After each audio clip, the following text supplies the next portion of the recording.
Liberal Viewer present.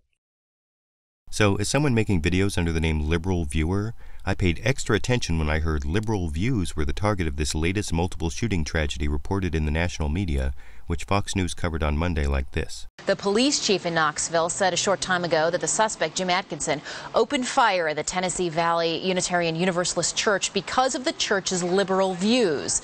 On its website, it says it's known for fighting for the rights of women and gays, political refugees, founded a chapter of the ACLU. Officers say they found a 4-page letter in Atkinson's car complaining about liberals and gays, but does this fall under the umbrella of a hate crime?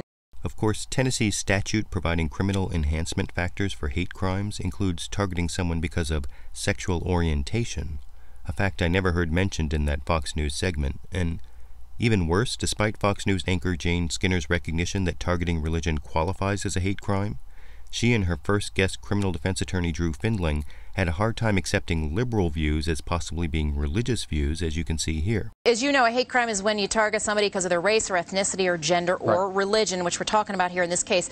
My co-anchor here, who happens to be an attorney, brought up the point. What if he was targeting the ACLU for its liberal views? That wouldn't fall under a hate crime, let's get one thing out of the way, and that is that it's not a hate crime. Hate crime, you have to have an identifiable class. We're not talking about him targeting Jews, Catholics, African Americans, Caucasians, Asian Americans, a political belief. I mean, if we were going to call this a hate crime, we'd have to find out if any of the victims were perhaps fiscally conservative, because if they were they truly liberals? It's too much of a gray area. Now, that last point about having to prove the beliefs of the victim is just wrong, by the way, because the Tennessee law only requires proof the attacker had a, quote, belief or perception, unquote, that the victim was a member of the targeted group. And fortunately, a few hours later, Fox News brought on criminal defense attorney Julia Morrow to explain that, yes, liberal views can be religious views in this clip. Both the Tennessee and the federal hate crime statutes prohibit acts of violence against people based on their religion.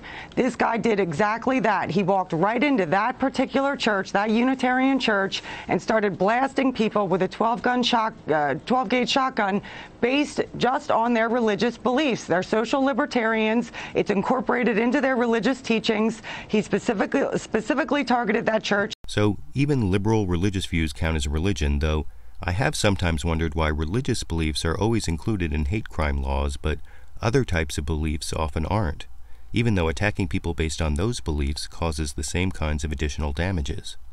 That's to say, hate crimes not only harm the particular victim, but also intimidate others like the victim and make our entire society less free as a consequence. For that extra harm, we impose extra punishment and pay extra attention, as Julia Morrow further explained here. There's a national database for hate crimes, and the states have to report to the database the occurrence of hate crimes because it raises awareness and it helps with legislation. And the more legislation there is and the broadening of spectrum of people protected by these hate crime statutes, the more deterrence there's going to be in terms of people thinking about going out and committing a hate crime. At least that's the philosophy behind it. To answer your question directly, it makes it easier for the jury to find the death penalty. Now, having some jury trial experience myself, I'm not really sure I agree with criminal defense attorney Arthur Aidala there that the hate crime aspect would make a jury more likely to impose the death penalty. But I want to know what you think. In this era of Fox News and right-wing talk radio, would a Tennessee jury be more or less likely to impose the death penalty for murders that target gays and liberals? And regarding how broadly to define a hate crime, should targeting someone because of his or her political views count as a hate crime, or should only targeting religious beliefs enhance the punishment for a crime? YouTube, you decide.